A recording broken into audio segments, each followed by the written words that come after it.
सुबह सुबह का समय था। सब अपने अपने कामों में लगे हुए थे, लेकिन एक घर में सन्नाटा छाया हुआ था।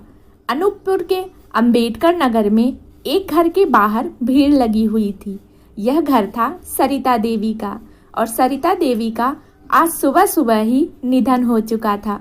सरिता के पति का बहुत साल पहले ही बीमारी के कारण ही निधन हुआ था। परिवार के नाम पर उनकी एकमात्र बेटी प्रिया थी। सरिता पिछले कई सालों से गंभीर बीमारी से जूझ रही थी और आज उन्होंने अपना आखिरी सांसें लेते हुए दुनिया को अलविदा कह दिया।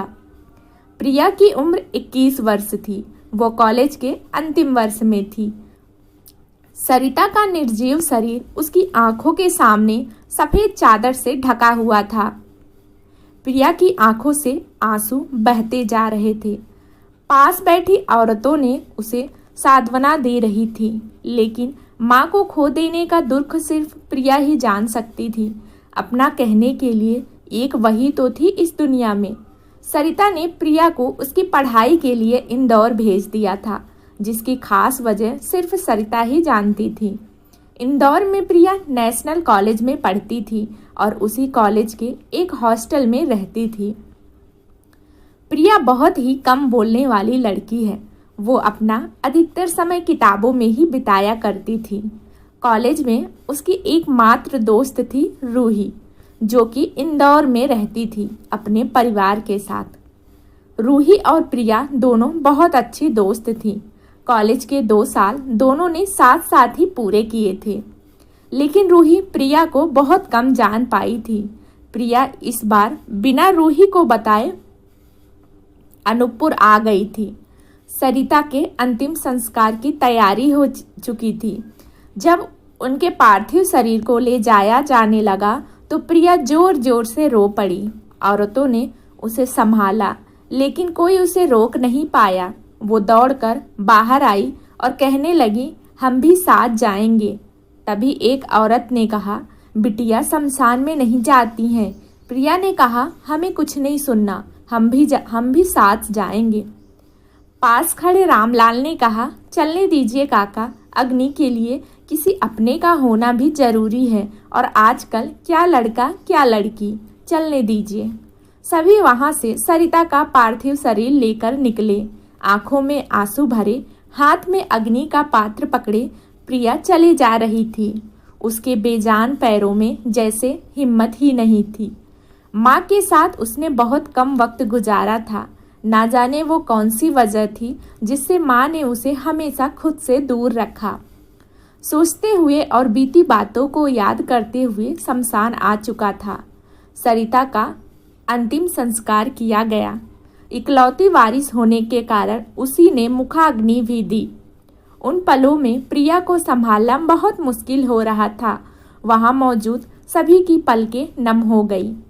1 महीने बाद प्रिया इंदौर आई। उसने अपने कपड़े बदले, अपनी बुक्स उठाई और कॉलेज आ गई। कॉलेज आकर उसने प्रिंसिपल से बात की और उन्हें अपनी माँ के देहांत के बारे में बताया। चूँकि प्रिया कॉलेज में सबसे होनहार स्टूडेंट थी, इसलिए प्रिंसिपल ने उसकी 1 महीने की लीव को मान लिया।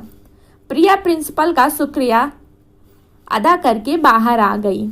क्लास शुरू होने में अभी वक्त था, इसलिए वो आकर बेंच पर बैठ गई और उदास आंखों से जमीन को निहारने लगी। तभी जानी पहचानी आवाज़ उसके कानों में पड़ी, ओह मैडम जी, कहाँ थी इतने दिन? ना फ़ोन ना मैसेज, आखिर चल क्या रहा है तुम्हारे दिमाग में?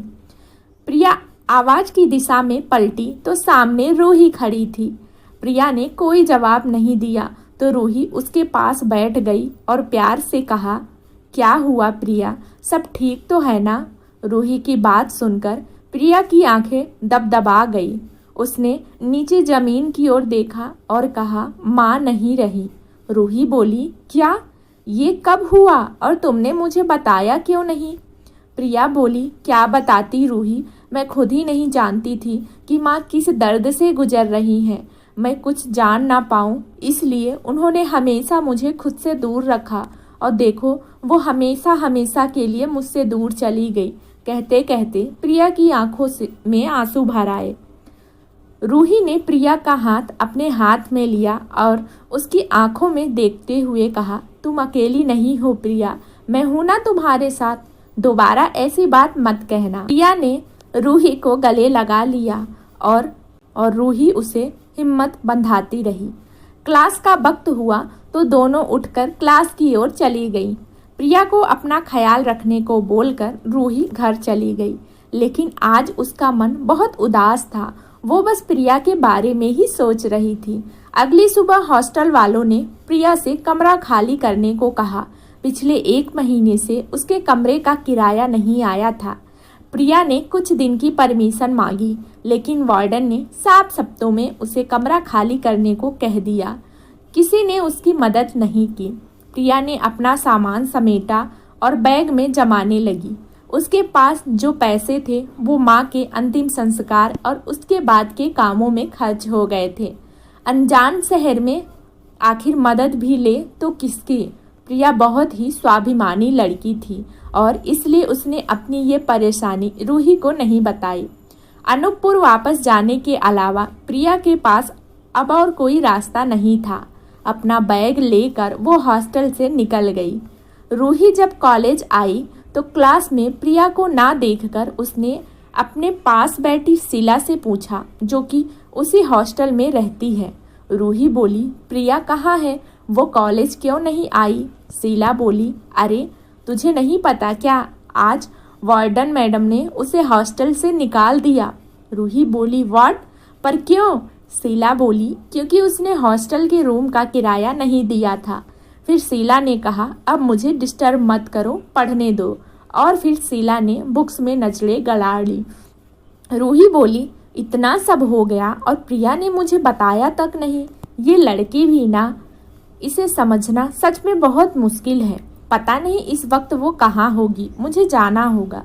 रूही ने अपना बैग और बुक्स उठाए और क्लास के बाहर निकल गई। कॉलेज से सीधा वो हॉस्टल आई और प्रिया की रूममेट से पूछा। रूममेट ने बताया कि प्रिया वापस अपने घर जाने की बात कर रही थी। रूही वहां से निकली और तुरंत रेलवे स्टेशन आई। ट्रेन जा चुकी थी। रूही हताश हो गई। उसने उदास नज़रों से ट्रेन को जाते हुए देखा और जैसे ही वापस जाने को मुड़ी, उसकी नज़र बेंच पर बैठी प्रिया पर गई। रूही खुशी से दौड़कर उसके पास आई, लेकिन अगले ही पल उसकी खुशी गुस्से में बदल गई और उसने कहा, समझती क्या हो तुम अपने आप को, और ये इस तरह मुंह छुपाकर कहाँ जा रही हो? प्रिया बोली, मुंह छुपाकर नहीं जा रहे, बताकर आए थे शीला को। रूही बोली, और तुम्हें लगता है मैं तुम्हें ऐसे जाने दूंगी? प्रिया बोली, पर अब यहाँ करेंगे भी क्या? वार्डन ने भी हमें हॉस्टल से निकाल दिया है। रूही बोली, वार्डन की तो तुम ये बताओ, तुमने मुझे क्यों नहीं बताया? रूही के इस सवाल पर प्रिया खामोश हो गई। रूही उसके बगल में बैठी और कहने लगी, प्रिया तुम सिर्फ कहने के लिए मेरी दोस्त नहीं हो। कॉलेज में बहुत सी लड़कियां हैं, लेकिन मैंने तुम्हें अपना दोस्त चुना। जानती हो क्यों? क्योंकि तुम बहुत अच्छी हो और समझदार भी हो। तुम बहुत स्ट्रांग लड़की हो प्रिया। फिर ऐसे कैसे जा सकती हो? आंटी का सपना कैसे भूल सकती हो? पढ़ना है, एक बड़ा अधिकारी बनना है, ये कैसे भूल गई तुम प्रिया? प्रिया बोली, रूही हम कुछ नहीं भूले हैं, सब याद है हमें, पर इस शहर से हमने एक बात सीखी है, अगर जीना है तो पैसे ज़रूरी हैं और वो हमारे पास नहीं है। घर जाएंगे तो वहाँ रहने के लिए कम से कम हमारा अपना घर तो होगा। तभी रूही ने कहा, हो गई तुम्हारी आदर्श वाली बातें, तो चले? रूही ने उठते हुए कहा। प्रिया बोली, कहाँ? रूही ने कहा, अब कोई सवाल नहीं, उठो और चलो। यह कहकर रूही ने एक बैग खुद उठाया और दूसरा प्रिया को थमा दिया। दोनों बाहर आई। रूही ने पार्किंग से अपनी स्कूटी निकाली और प्रिया को साथ लेकर चल पड़ी। रूही के पीछे बैठी प्रिया के मन में सैकड़ों सवाल उथल पुथल मचाए हुए थे। प्रिया जब भी इस शहर से जाने के बारे में सोचती, ये शहर उसे वापस अपनी ओर खींच लाता। सवाल बहुत थे, लेकिन जवाब नहीं। रूही उसे कहाँ लेकर जा रही है इस बात का भी उसे अंदाजा नहीं था। स्कूटी सड़क पर दौड़ाते हुए रूही ने अचानक से ब्रेक लगाए और गाड़ी को यू टर्न घुमाया। प्रिया बोली, क्या हुआ, इधर कहाँ जा रही हो? रूही बोली, हॉस्टल। प्रिया ने कहा, लेकिन क्यों? रूही ने कहा, तू चल तो बताती हूँ। यह कहकर रूही ने स्पीड बढ़ाई और कुछ वक्त बाद दोनों हॉस्टल के सामने थे। रूही ने स्कूटी साइड में लगाई, उसने प्रिया का हाथ पकड़ा और उसे अंदर लेकर चली आई। वार्डन सामने ही खड़ी मिल गई। रूही उसके सामने आई। उसने अपने जेब से कुछ रुपए निकाले और वार्डन के हाथ में थमाते हुए कहा, ये रखो अपने पैसे और आज के बाद किसी लड़की को इस तरह से हॉस्टल से मत निकालना। वार्डन बोली, वक्त पर किराया देंगे तो कोई क्यों निकालेगा, पर ये लड़कियां घर वालों के पैसे तो ऐस में उड़ा देती हैं और फिर किराए के नाम पर रोने बैठ जाती हैं। रूही बोली, चुड़ैल, तेरी हिम्मत कैसे हुई मेरी दोस्त के लिए ऐसा बोलने की? मैं तेरा मुंह नोच लूंगी। रूही वार्डन से झगड़ने ही वाली थी, लेकिन प्रिया ने उसे रोक लिया और कहा। प्रिया बोली, रूही ये क्या कर रही हो, छोड़ो उन्हें। जब रूही चली गई तो प्रिया वार्डन के पास आई और बहुत ही धीमे स्वर में कहा, रूही ने जो किया उसके लिए हम माफ़ी मांगते हैं। मैम, एक बात और, हर लड़की यहाँ ऐश करने नहीं आती है। यह कहकर प्रिया वहाँ से चली गई। बाहर आई तो देखा रूही गुस्से में थी। प्रिया जैसे ही उसके पास आई, रूही ने कहा, क्या सच में तुम राजपूत खानदान से हो? मतलब उसने तुम्हें इतना सब कुछ कहा और तुम सुन के चली आई? प्रिया बोली, गलती हमारी ही है, अगर वक्त पर किराया दिया होता तो ऐसा नहीं होता। रूही बोली, ओह आदर्श की देवी, बस करो, तुम ऐसी ही रही ना तो कोई भी बेच के निकल जाएगा तुमको। प्रिया बोली, रूही ऐसा नहीं है, पिछले 3 सालों से हम यहाँ हैं। हम नहीं चाहते हमारी वजह से हमारी माँ को शर्मिंदा होना पड़े। जो सरनेम हमें मिला है उसकी इज्जत बरकरार रखना भी जरूरी है। रूही बोली, ऐसी रखोगी इज्जत बरकरार? कोई कुछ कहे और चुपचाप सुनो, हो सके तो माफ़ी भी खुद ही मांग लो। प्रिया बोली, हम तुम्हें समझा नहीं पाएंगे। रूही ने कहा, ये अच्छा है तुम्हारा, खैर छोड़ो, आओ बैठो, चलते हैं, देर हो रही है। प्रिया बोली, अब कहाँ चलना है? रूही मुस्कुराई और कहा, वहाँ जहाँ तुम्हारे अपने हैं। प्रिया जैसे ही आकर बैठी, रूही ने स्कूटी आगे बढ़ा दी। इंदौर आने के बाद प्रिया ने पहली बार इस शहर को देखा था। साफ सुथरी सड़कें, बड़े ऊंचे ऊंचे घर, वो सब देखे जा रही थी। रूही स्पीड से स्कूटी दौड़ाए जा रही थी। रूही अपने परिवार में सबकी लाडली थी। प्रिया से उसकी जान पहचान कॉलेज में हुई थी और प्रिया का शांत व्यवहार उसे पहली नज़र में भा गया था। लेकिन खुद बिल्कुल शांत नहीं थी। वो हमेशा हंसती खिलखिलाती रहती थी। लाडली थी, इसलिए उसे किसी भी बात के लिए ना नहीं कहा जाता था। प्रिया को लेकर रूही एक बड़े से घर के सामने रुकी। उसने स्कूटी साइड में लगाई और प्रिया को लेकर अंदर आई। प्रिया अपना बैग संभाले अंदर आ गई। अंदर आते ही रूही चिल्लाई, मम्मा, पापा, दादू, दादी, भैया, सब आ जाइए। रूही की आवाज़ सुनते ही सब बाहर चले आए। रूही के साथ एक अनजान लड़की को देखकर सबके मन में संदेह था, जो कि रूही ने अगले ही पल हटा दिया और कहा, दादू, ये मेरी दोस्त है प्रिया। और प्रिया की ओर पलटकर कहा, प्रिया, ये मेरे दादू हैं और वो मेरी दादी माँ। प्रिया ने हाथ जोड़कर नमस्ते किया। फिर रूही ने कहा, ये मेरे पापा हैं और ये मेरी मम्मा, जिनका नाम है जानकी शर्मा। प्रिया ने उन्हें भी नमस्ते की तो दोनों जवाब में मुस्कुरा उठे। रूही अपने भाई के पास आई और उसके हाथ में हाथ डालकर कहा, ये है मेरे बड़े भैया अर्जुन। अर्जुन बोला, हेलो प्रिया। प्रिया ने भी जवाब में नमस्ते कहा। सबसे परिचय करवाने के बाद रूही वापस प्रिया के पास आई और कहा, ये है मेरी स्वीट सी फैमिली। फिर रूही को कुछ याद आया तो उसने इधर उधर देखते हुए कहा, अक्षत भैया कहाँ हैं? तभी रूही की माँ ने कहा, अक्षत बाहर गया हुआ है। और फिर उन्होंने बड़े गौर से प्रिया को देखा।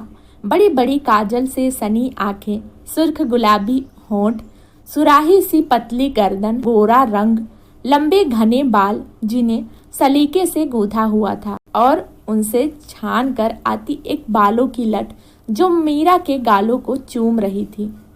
जानकी जी को अपनी ओर देखता पाकर प्रिया ने कहा, आप हमें ऐसे क्यों देख रही हैं? जानकी जी अपनी चेतना से लौटी, अपनी उंगली से आंख के किनारे से काजल निकाला और प्रिया के कान के पीछे लगा कर कहा, बड़ी प्यारी हो, किसी की नज़र ना लगे। घर में आने के बाद शायद पहली बार प्रिया मुस्कुराई।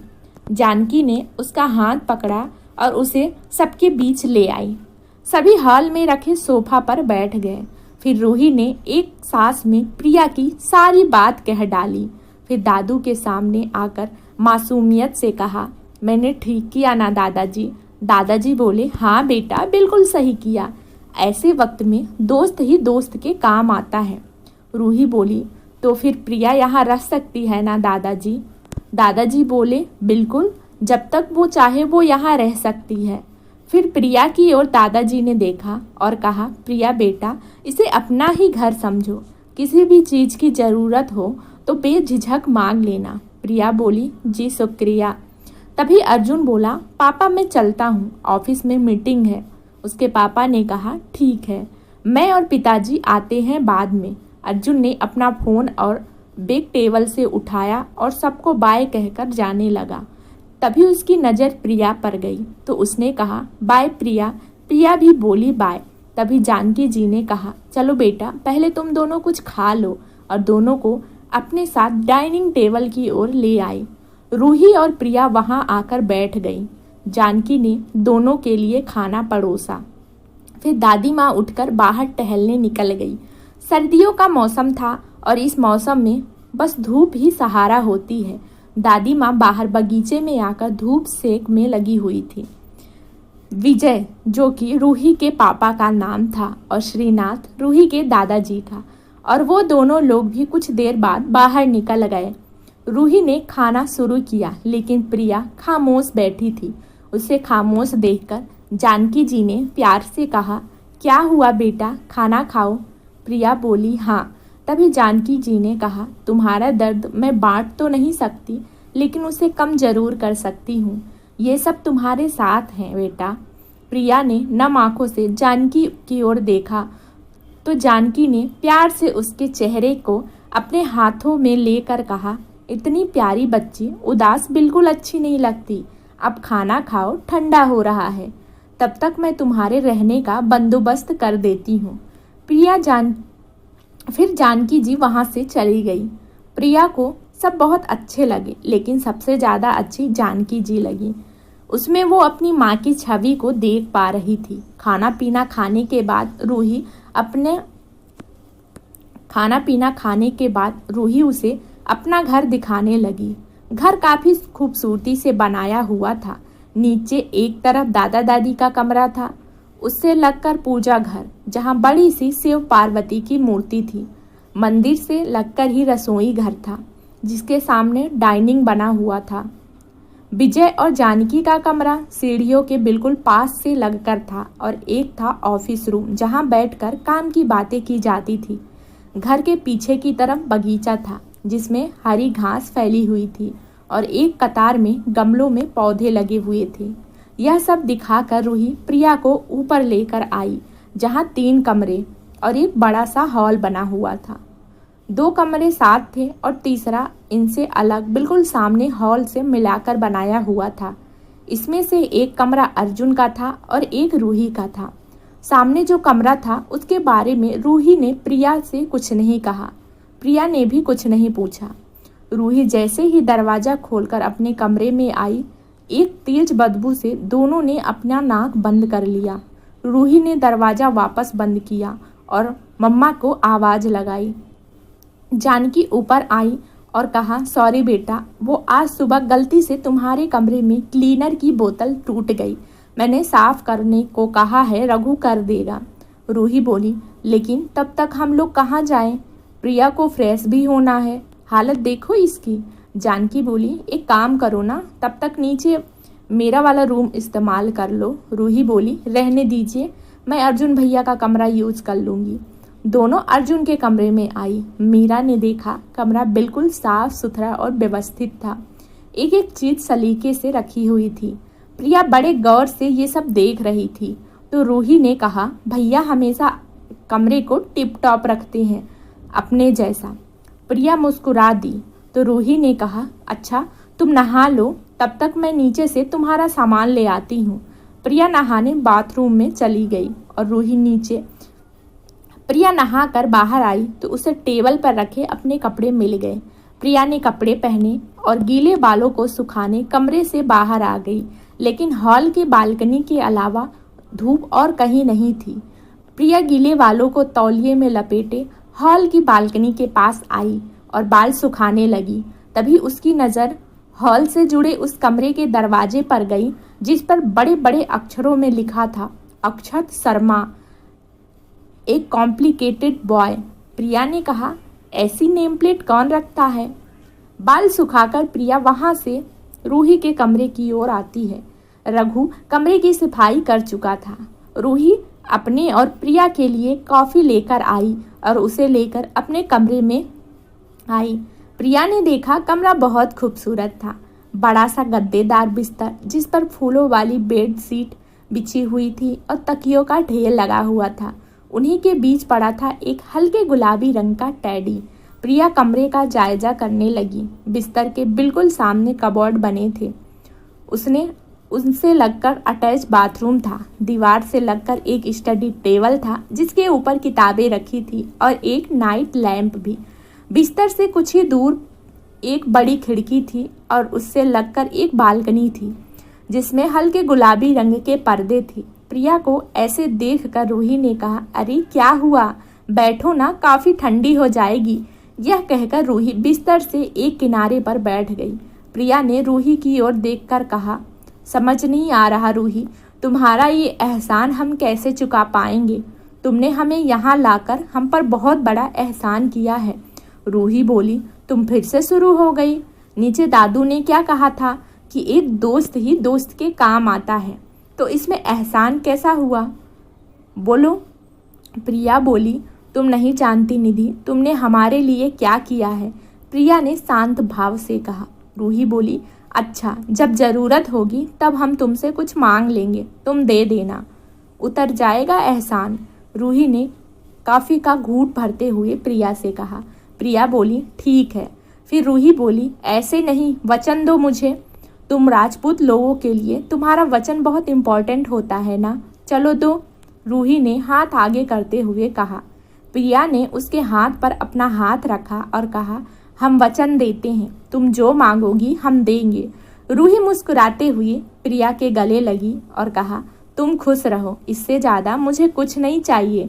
प्रिया भी मुस्कुरा दी। फिर रूही ने वहीं बैठे बैठे प्रिया को घर वालों के किस्से सुनाने लगी। रूही बोली, चलो मैं तुम्हें सबके बारे में बताती हूँ। सबसे पहले दादाजी के बारे में। दादू एकदम मस्त इंसान हैं। मैंने कभी भी उनको गुस्सा करते नहीं देखा, हमेशा हंसते मुस्कुराते रहते हैं। सबसे ज़्यादा प्यार दादी माँ को करते हैं। जानती हो, उस जमाने में भी दोनों ने लव मैरिज की थी। हाउ रोमांटिक ना। दादी माँ कोलकाता से हैं। साल में एक बार दादा दादी वहाँ ज़रूर जाते हैं। प्रिया बोली, इस उम्र में भी उन दोनों के बीच इतना प्यार है, सच में दादी माँ बहुत लकी हैं। रूही मुस्कुराई और कहने लगी, हाँ बिल्कुल, उन दोनों के बाद मम्मी पापा हैं। पापा तो हर वक्त काम में बिजी रहते हैं और मम्मा पापा की ज़रूरतों का ख्याल रखने में बिजी रहती हैं। जब घर में हो तब भी और ऑफिस में हो तो फ़ोन करके उन्हें खाने दवाइयों के बारे में याद दिलाती रहती है। रूही रुकी और प्रिया की ओर देखकर कहा, पता है प्रिया, मम्मा पापा ज़्यादा बात नहीं करते, फिर भी मम्मा को पता होता है कि पापा को किस वक्त क्या चाहिए। इंटरेस्टिंग ना। प्रिया बोली, क्योंकि उन दोनों में ढेर सारा प्यार है। रूही ने कहा, हाँ। उसके बाद अर्जुन भैया बिल्कुल तुम्हारी तरह हैं, शांत, आदर्शवादी और चुप रहने वाले। उन्हें शोर शराबा बिल्कुल पसंद नहीं है। MBA किया है और अब पापा के साथ मिलकर ऑफिस संभाल रहे हैं। तभी मीरा उठते हुए बोली, सब हो गए ना? तभी रूही ने प्रिया का हाथ पकड़कर वापस बैठाया और कहा, अरे एक इंसान के बारे में मैं तो बताना ही भूल गई। प्रिया बोली, कौन? रूही बोली, अक्षत भैया। उन्हें अगर दुनिया के 8वें अजूबे कहूँ तो गलत नहीं होगा। उनको ना आज तक कोई नहीं समझ पाया, मम्मा पापा भी नहीं। अभी अभी कॉलेज ख़त्म हुआ है उनका, हिस्ट्री में कॉलेज में टॉप किया है उन्होंने। प्रिया धीरे से बोली, नाइस। रूही बोली, वो जो सामने हॉल से लगकर कमरा बना है ना, वो उन्हीं का है। इस साइड कोई नहीं जाता। उनका कहना है वो उनका हिस्सा है। अपने ही घर में क्या अपना क्या पराया। प्रिया की आंखों के आगे वो नेम प्लेट आ गई जिस पर लिखा हुआ था अक्षत शर्मा, ए कॉम्प्लिकेटेड बॉय। प्रिया को अब इस शब्द का मतलब समझ आ रहा था। अक्षत से उसका आमना सामना कैसे होगा ये वो नहीं जानती थी, पर इतना जान चुकी थी कि वो बाकी घर वालों से अलग ही था। सबके बारे में बताने के बाद रूही ने कहा, अब तुम भी इस घर का हिस्सा हो, है ना? तो तुम्हारा इंट्रो मैं लोगों को ऐसे दूंगी, मेरी सबसे खूबसूरत दोस्त प्रिया। प्रिया राजपूत, थोड़ी चुप चुप, थोड़ी खामोश, लेकिन इसकी आंखें बहुत बातें करती हैं। फिर प्रिया हंसने लगी और कहा, अरे बस कर, हम इतने भी खूबसूरत नहीं हैं। रूही ने कहा, नहीं, तुम बहुत खूबसूरत हो और तुम्हें देखकर कोई भी मर मिटे। मैं अगर लड़का होती ना तो पक्का शादी कर लेती तुमसे। प्रिया बोली, चुप करो, सच में बहुत बड़ी नौटंकीबाज हो तुम। रूही बोली, अच्छा प्रिया, मार्केट चलें? तभी प्रिया ने कहा, रूही, अगले महीने हमारे एग्ज़ाम शुरू होने वाले हैं और 1 महीने कॉलेज नहीं आने की वजह से मेरा सारा सिलेबस बाकी है, मैं नहीं जा पाऊंगी। रूही बोली, इट्स ओके, मैं भी नहीं जा रही। प्रिया बोली, अरे तुम क्यों नहीं जा रही? अब रूही ने कहा, तुम्हें अकेला छोड़कर अच्छा लगता है क्या? प्रिया बोली, अरे हम रह लेंगे, हमारी वजह से तुम अपनी खुशी बर्बाद मत करो, तुम जाओ। प्रिया ने प्यार से रूही के गाल को छूकर कहा। तभी रूही बोली, अच्छा प्रिया, वो जो फर्स्ट फ्लोर वाला कबर्ड है ना, वो खाली है, उसमें तुम अपने कपड़े और बाकी सामान रख लेना और बुक्स मेरी वाली टेबल पर ही रख लेना, और कुछ चाहिए हो तो मम्मा से कह देना या मुझे फ़ोन कर लेना। रूही एक सांस में बोलकर चली गई। प्रिया बोली, हम सब देख लेंगे, तुम बेफिक्र होके जाओ। रूही अपना पर्स और फ़ोन लेकर वहाँ से चली गई। प्रिया ने दरवाज़ा बंद किया और फिर रूही के बताए कबर्ड में अपने कपड़े और सामान रखने लगी। सामान रखकर प्रिया ने अपनी किताबें निकाली और पढ़ने लगी। किताबों के बीच 1 घंटा कब निकल गया प्रिया को पता ही नहीं चला। उसने एक किताब उठाई और लेकर बालकनी में पड़ी कुर्सी पर आ बैठी। वो इम्तिनान से किताब के पन्ने पलटते हुए पढ़े जा रही थी। तभी एक तेज चमक उसे अपने चेहरे पर महसूस हुई। प्रिया ने उसकी ओर देखा, लेकिन वो चमक सीधी उसकी आंखों में पड़ रही थी, जिससे वो चाहकर भी अपनी आंखें नहीं खोल पा रही थी। वो तेज चमक शीशे की थी। प्रिया साइड में हुई तो पत्तों की ओट में नीचे खड़े किसी शख्स की आंखें दिखी। जिस शीशे की चमक प्रिया की आंखों में आ रही थी, वो नीचे खड़े उस शख्स की घड़ी का ही था, जो उसके हाथ में बंधी हुई थी। जैसे ही उसने हाथ ऊपर किया, एक बार फिर वही रोशनी प्रिया के चेहरे पर आ गिरी। प्रिया ने देखने की कोशिश की, लेकिन इस बार सिर्फ उसके सुर्ख होठ दिखाई दिए। प्रिया को झुंझलाहट हो रही थी। एक तो वो तेज रोशनी, ऊपर से वो नीचे खड़े उस शख्स को देख नहीं पा रही थी। उसकी आंखों ने प्रिया के दिल में बेचैनी बढ़ा दी थी। वहीं लगी हुई तार पर कपड़े सूख रहे थे। प्रिया ने जैसे ही उस तार को पकड़ा, वो तार टूटी और उसके सारे कपड़े प्रिया पर आ गिरे। प्रिया उन कपड़ों में ऐसी उलझी कि उस शख्स को देख ही नहीं पाई। जब उठी और नीचे देखा तो वो उसे बाहर जाता दिखा। प्रिया को पहली बार बहुत निराशा हुई। हाथ में पहनी लड़के की घड़ी का शीशा अभी भी चमक रहा था। चलते चलते उसने जैसे ही हाथ उठाया, एक तेज रोशनी एक बार फिर प्रिया की आंखों में आ गिरी।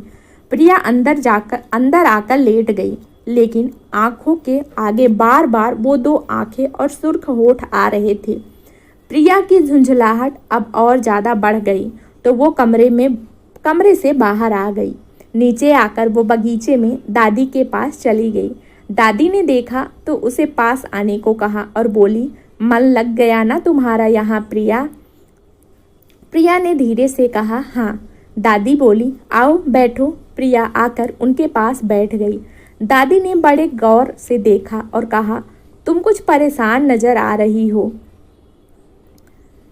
प्रिया बोली, नहीं दादी माँ, ऐसी कोई बात नहीं है, सब बहुत अच्छे हैं। प्रिया ने नजरें चुराते हुए कहा। दादी बोली, फिर इतने प्यारे से चेहरे पर परेशानी के भाव क्यों दिख रहे हैं? मैं दादी माँ हूँ, चेहरा पढ़ लेती हूँ। दादी माँ ने शरारत से मुस्कुराते हुए कहा। प्रिया बोली, दादी माँ, वो अभी यहाँ नीचे कोई आया था क्या? प्रिया ने झिझकते हुए कहा। दादी ने कहा, यहाँ? हाँ, वो कुछ देर पहले अक्षत आया था, लेकिन वो पट्टा एक जगह टिकता कहाँ है, आया कि वापस चला गया? उस लड़के को बस दिन भर घूमना फिरना मस्ती करना है, पता नहीं अपनी जिम्मेदारी को कब समझेगा। प्रिया मन में कहा, ओह, तो वो थे अभी, उससे मिली भी नहीं हूँ और टॉर्चर करना शुरू। आई होप हम उनसे ना ही मिले। दादी बोली, क्या हुआ, तुमसे कुछ कहा उसने? प्रिया ने कहा, नहीं दादी माँ, कुछ नहीं, हम तो बस ऐसे ही पूछ रहे थे। दादी बोली, अच्छा, तुम कहाँ से हो प्रिया? प्रिया ने कहा, अनूपपुर से। और उसके बाद दोनों के बीच बातचीत शुरू हो गई, जिससे प्रिया उन आंखों को कुछ देर के लिए भूल गई। दादी माँ ने उसे अपनी शादी से लेकर अब तक के सफ़र के बारे में बता दिया। प्रिया खामोशी से उन्हें सुनती रही। दिन चढ़ने लगा था। दादी माँ और प्रिया अंदर चली आई। प्रिया ने देखा रघु बरामदे में कपड़े का ढेर लेकर जा रहा था, तो वो मदद के लिए उसके पास आई और कहा, लाइए कुछ कपड़े हमें दे दीजिए। रघु बोला, अरे नहीं नहीं दीदी, ये अक्षत बाबा के कपड़े हैं, इन्हें तो हमें ही रखने जाना होगा, उन्हें नहीं पसंद कोई उनकी चीज़ों को हाथ लगाए। प्रिया ने सुना तो उसे बड़ा अजीब लगा और वो सोचने लगी कि आखिर ये अक्षत है क्या। तभी रघु बोला, आपको कुछ चाहिए दीदी? प्रिया ने धीरे से ना में गर्दन हिला दी और वो अंदर चली आई। बालकनी में गमलों में पौधे लगे थे। प्रिया उनकी ओर चली आई। उसने खराब हो चुकी पत्तियों को अलग किया और गमलों की सफाई करके उसमें पानी देने लगी। दादू बाहर से आ चुके थे और काफ़ी देर से वो प्रिया को ये सब काम करते हुए देख रहे थे। प्रिया बड़े प्यार से पौधों की सिंचाई कर रही थी, जिसे देखकर दादू की आंखों को सुकून मिल रहा था। वो चलकर प्रिया के पास आए और वहाँ पड़ी कुर्सी पर बैठते हुए कहा, बड़े दिनों बाद किसी को इतने इम्तिनान से काम करते देखा है। प्रिया ने दादू की आवाज़ सुनकर कहा, अरे दादाजी आप। तभी दादा बोले, तुम मुझे सबकी तरह दादू ही बुलाया करो, अपनापन लगता है। वैसे तुम आज ही इस घर में आई हो और आज ही काम में खुद को व्यस्त कर लिया। दादू ने बड़े प्यार से कहा। प्रिया बोली, हमें ये सब काम करना पसंद है दादू, पौधे भी इंसान की तरह होते हैं, जैसे कोई उदास इंसान अच्छा नहीं लगता, वैसे ही मुरझाया हुआ पौधा भी अच्छा नहीं लगता। और हमारी माँ कहती थी कि मुरझाए हुए पौधे घर में रखना अच्छा शगुन नहीं होता। प्रिया ने धीमी आवाज़ में पौधे पर लगे उस छोटे से फूल को सहलाते हुए कहा। दादा बोले, तुम तो बहुत समझदार बच्ची हो। तभी दादाजी बोले, ये पौधे अक्षत लाया था जब पिछले साल हम बनारस गए थे घूमने, वहाँ से लौटते हुए रास्ते में उसने ये खरीदे थे। ये बात और है, घर में लाने के बाद उस नालायक ने इसे संभाला नहीं। दादू के मुंह से अक्षत का नाम सुनकर प्रिया के दिमाग में फिर वही दो आंखें घूमने लगी। उसे खामोश देखकर दादाजी ने कहा, अच्छा तुम करो, मैं चलता हूँ। फिर दादू वहाँ से चले गए। प्रिया वहीं बैठी अक्षत के बारे में सोचने लगी, जिसका नाम वो सुबह से लगातार सुन रही थी, लेकिन जिसे देखा नहीं था उसने। तभी रूही ने आवाज़ लगाई, प्रिया वहाँ क्या कर रही हो तुम? रूही ने बाहर से आते हुए कहा, जिसके हाथ में कुछ बैग्स थे। रूही को वहाँ देखकर प्रिया उठी, हाथ धोई और हॉल में आ गई। प्रिया रूही के पास आई तो रूही ने एक नोटबुक उसकी ओर बढ़ाकर कहा, तुम्हारे 1 महीने के वेक नोट्स। प्रिया हैरानी से बोली, ये तुम्हें कहाँ से मिले?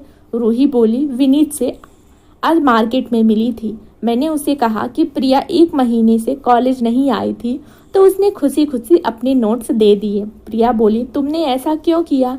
तुम्हें उससे नोट्स नहीं लेके आना चाहिए था। प्रिया ने गंभीर होकर रूही से कहा। रूही बोली, ओह कम ऑन यार प्रिया, सब जानते हैं विनीत तुम्हें पसंद करता है और इसलिए उसने तुम्हें अपने नोट्स दिए हैं। प्रिया बोली, हम उसे कल वापस लौटा देंगे। रूही बोली, तुम्हारी मर्जी। प्रिया ने बुक को टेबल पर रख लिया और रूही के बगल में बैठ गई। रूही ने एक बैग से चॉकलेट का पैकेट निकालते हुए कहा, खाओगी प्रिया? प्रिया ने कहा, तुम्हें पता है ना हमें चॉकलेट नहीं पसंद। रूही बोली, तुम ना दुनिया का 8वां अजूबा हो, अक्षत भैया के जैसे। प्रिया ने कहा, मतलब? रूही बोली, तुम दुनिया की पहली लड़की होगी जिसे चॉकलेट नहीं पसंद। वैसे भी ये अक्षत भैया के लिए लाई थी, उन्हें डार्क चॉकलेट बहुत पसंद है। अब तक सबके मुंह से अक्षत का नाम सुन सुनकर प्रिया थक चुकी थी और इस बार तो रूही ने उसे अक्षत के जैसा भी बता दिया था। प्रिया उठी और वहां से चली गई। रूही को बड़ी हैरानी हुई। प्रिया के जाने से उसके मुंह से हैरानी भरे शब्द निकले। अब इसे क्या हुआ? खैर, पहले मैं चॉकलेट खा लूं, फिर पूछती हूँ। रूही ने एक और पीस मुंह में रख लिया। शाम हो चुकी थी और ठंड भी बढ़ने लगी थी। प्रिया ने कबर्ड में रखा अपना क्रीम कलर का स्वेटर निकाल लिया और पहनकर नीचे आ गई। दादी माँ पूजा घर में शाम की आरती कर रही थी।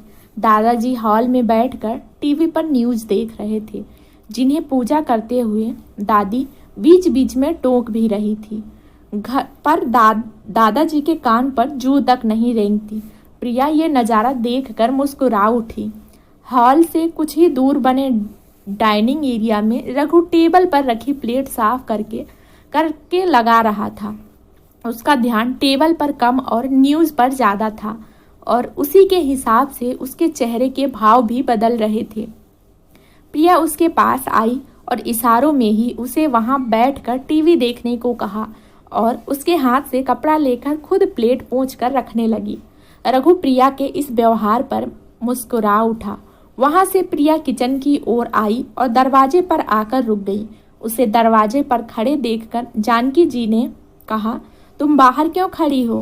प्रिया ने कुछ नहीं कहा। शायद वो कहने से हिचकिचा रही थी।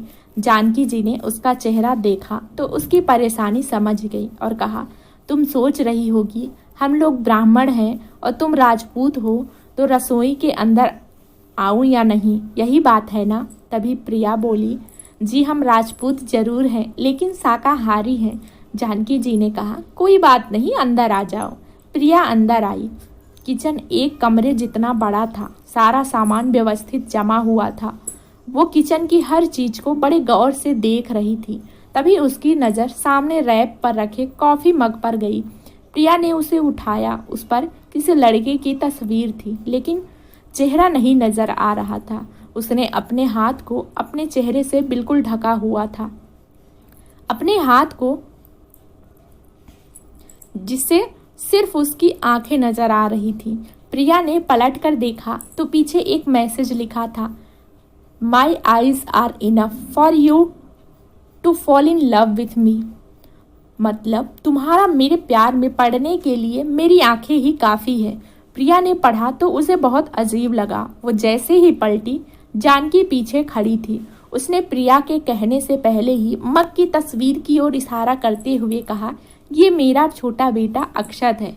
इसे तस्वीर खिंचवाना बिल्कुल पसंद नहीं है। ये लास्ट बर्थडे पर रूही ने ली थी और इसे गिफ्ट की थी। प्रिया ने फिर से अक्षत के बारे में कुछ नया सुना। अंदर ही अंदर झुझुलाहट भी थी। प्रिया को खामोश देखकर जानकी ने कहा, वहाँ रख दो इसे। प्रिया पलटी और हाथ को जोर से झटका, वैसे ही जैसे हम लोग किसी सामान को फेंकते हैं। जानकी सब्जियां काटने में बिजी थी तो प्रिया उनके पास आई और कहा, हम आपकी कुछ मदद करें? जानकी ने कहा, नहीं बेटा, मैंने सब कर लिया है, बस दादाजी के लिए कुछ फीका बनाना है। तुम कुछ लोगी? चाय कॉफ़ी? प्रिया बोली, नहीं आंटी, आपकी हेल्प करते तो हमें अच्छा लगता। वैसे भी जब से आए हैं तब से मेहमान जैसा महसूस कर रहे हैं। जानकी बोली, अच्छा तो ये बात है, फिर एक काम करो, वो वहाँ जो कच्चा नारियल रखा है उसके छोटे छोटे टुकड़े कर दो। अक्षत को नारियल की चटनी बहुत पसंद है, खुश हो जाएगा वो। प्रिया बोली, ठीक है। प्रिया चाकू उठाकर नारियल की ओर बढ़ गई। उसने नारियल का टुकड़ा उठाया और उस पर ऐसे चाकू चलाया जैसे वो नारियल नहीं अक्षत की गर्दन हो। इस एक नाम ने आज उसे जितना परेशान किया था शायद जिंदगी में किसी ने ना किया हो, जिसके नाम से प्रिया इतनी परेशान थी। वो खुद जब उसके सामने आएगा तब क्या होगा कोई नहीं जानता था। नारियल काट कर प्रिया बाहर चली गई। उसने जानकी को डाइनिंग पर खाना लगाने में मदद की और फिर हाथ मुंह धोने चली गई। मुंह धोकर जब उसने खुद को आईने में देखा तो परेशानी के भाव उसके चेहरे से साफ साफ झलकने लगे। तौलिए से मुंह पोंछते हुए वो मन ही मन खुद से कहने लगी, आखिर क्या बला है ये अक्षत। घर में सबकी जुबान पर उसका ही नाम है, हर कोई बस उसकी खुशी की बात करता है। अच्छा है या बुरा है कुछ पता ही नहीं चल पा रहा है। और फिर उसके ये अजीब थॉट्स, आखिर कौन है ये अक्षत। प्रिया के साथ साथ आप भी सोच में पड़ गए होंगे कि आखिर क्या बला है अक्षत। हमारे अक्षत जी से मिलने के लिए आप लोग भी उतने ही बेचैन होंगे जितनी हमारी प्रिया है। तो दोस्तों, अगर आप भी अक्षत जी से मिलना चाहते हैं तो कहानी का अगला भाग पढ़ने के लिए कमेंट जरूर करें। और दोस्तों, उम्मीद करती हूँ कि हमारी आज की कहानी आपको पसंद आई होगी।